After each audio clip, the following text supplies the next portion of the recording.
Planning. And I'm now joined by our two very special experts. We have Feroze Azeez, who's the Deputy CEO with Anand Rathi Private Wealth Management. Welcome to the show, Feroze. Feroze, when he's talking about the prime objective, Harsh is referring to goal setting. But we will come to that on the second step, because since our core topic is tax planning at the moment, let's talk about some of the avenues through which people can save tax. Now we know about the ATC and people, like you said, will go in for life insurance because pata hai usse tax bach jayega. But what's your advice on some of the, maybe, the fewer ones that are not so easily known of how people can save tax? Correct. Of course, it's quite a mystery. The section ATC itself has about 15, 16 clauses.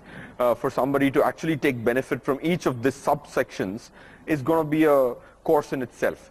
But having said which, there are some which are unknown, like Sumit was referring, which a person ends up not using. And every financial year when there is a budget, for example, there will be fresher things which get added and the previous ones get modified. Now, if one which comes to me top of mind, from perspective of the latest budget, actually the latest budget gave a specific clause of saying you can use national pension scheme over and above your ATC limit. So it's like a good 10-15,000 rupee gift, where you can actually invest about 50,000 rupees in national pension scheme and you get a deduction. So this is supposed to be very underutilized. If you looked at numbers so far for this financial years when it was applicable, the numbers actually are abysmally small. What am I referring to? I'm referring to the additional above ATC benefit, which is the 50,000 earmarked for national pension scheme. That's on the income tax head. Okay. See, tax, to simplify it, is divided into several heads. Income tax is one, and capital gains, more prominent.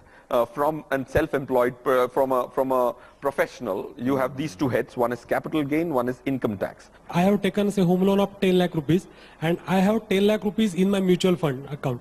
So whether to sell 10 lakh of mutual fund and then to repay the loan, and then after that whatever money I will save through EMI, what I have to pay earlier, then is it a better option, or to continue with the home loan is the better option? Home loan is the least priced loan known to an individual.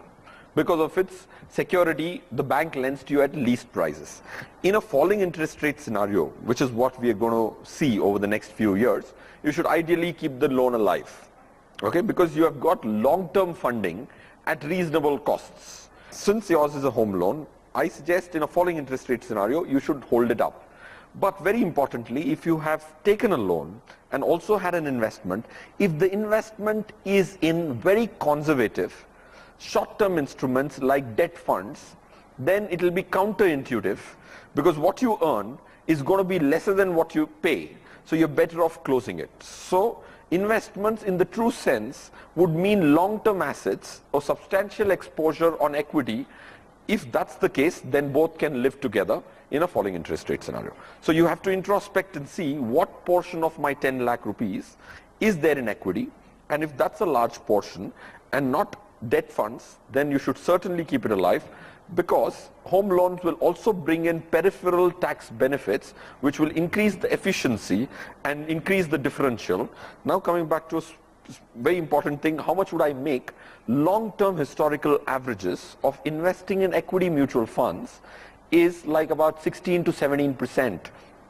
10, 15, 20 years. So home loan is a 10-year, 15-year loan generally. So 10, 15 years, if I just blindly invested in an equity mutual fund, I would still be left with a differential return of 6-7%, and it's as good as my money is twice hard. So 10 lakh is the interest I pay, but my money is working like 20 lakhs. So you should keep them alive. Welcome back. You're watching NSE Finviz, powered by CNBC TV 18 Season 3. I am a regular investor in mutual fund. So when I invest in tax saving mutual fund, ELSS, so which option should I use? Growth or dividend, and in dividend payout or reinvestment? If you're buying an open-ended fund, okay, to answer that question I'll have to describe. An open-ended fund is a one which you get in and get out on your whims and fancies, right? Of course, there could be some cost if you redeemed it before a year, but going in and out are called open-ended. ELSS schemes marginally are closed-ended because you can't remove your money for 3 years, right? Generally, what people should ideally choose when it comes to an ELSS scheme is take a payout so that you get the discretion to reinvest or not to reinvest. Otherwise, let's assume at the end of 2.5 years and you have 6 more months to finish your 3 years, if there is a dividend and you've reinvested it, then that new dividend is going to be locked in for 3 years from then, right? So dividend reinvestment is out of the window. Either you choose growth or dividend payout. If you choose growth, you will never have this problem of some units being stuck for longer than 3 years. But if you, so basically growth or dividend payout. If there are larger quantums, choose dividend payout. If it is smaller quantums, choose growth, because a small dividend coming in, due to lethargy and logistical difficulty, you will not be able to put it back and you will miss the 8th wonder of the world, which Albert Einstein and Warren Buffett both subscribe to, saying the 8th wonder of the world is compounding. If you don't take the money and let it compound, that is when it becomes big. Looking at the property rates right now, is it good enough to sell one property and buy another property? Is that a saving? Firstly, if you are selling something or buying something from a consumption perspective, that's a very personal choice kind of a opinion.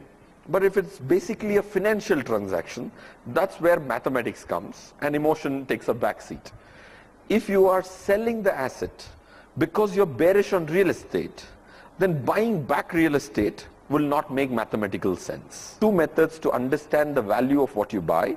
One is, how many years salary am I spending to buy the house? Earlier it used to be 2-3 years of salary during the previous generation. Today it is 20, 10, 15, 20, 30, depending on what property you buy. That's called the affordability quotient. The second is, how much do I pay the landlord to acquire the property for 50 years? How much rent will I have to pay today? If the ratio is, or to buy the house I'm paying 1 crore, to rent it for the next 15 years, if I pay him 15-20 lakhs, I'm able to rent it out for 50 years, what would you choose? 50 years is as good as owning the house, right? So that's called a virtual lease. You're virtually assuming that if I actually took a lease. So that is the 2 technical nomenclature which people go through in real estate to see whether you should be a buyer or a seller. Coming back to your question, don't sell a property and buy one more if you're actually exiting because real estate might not have a very bright future. On that note, thank you so much, Feroze. Thank you so much, Harsh, for coming here. Thank you so much for having us here.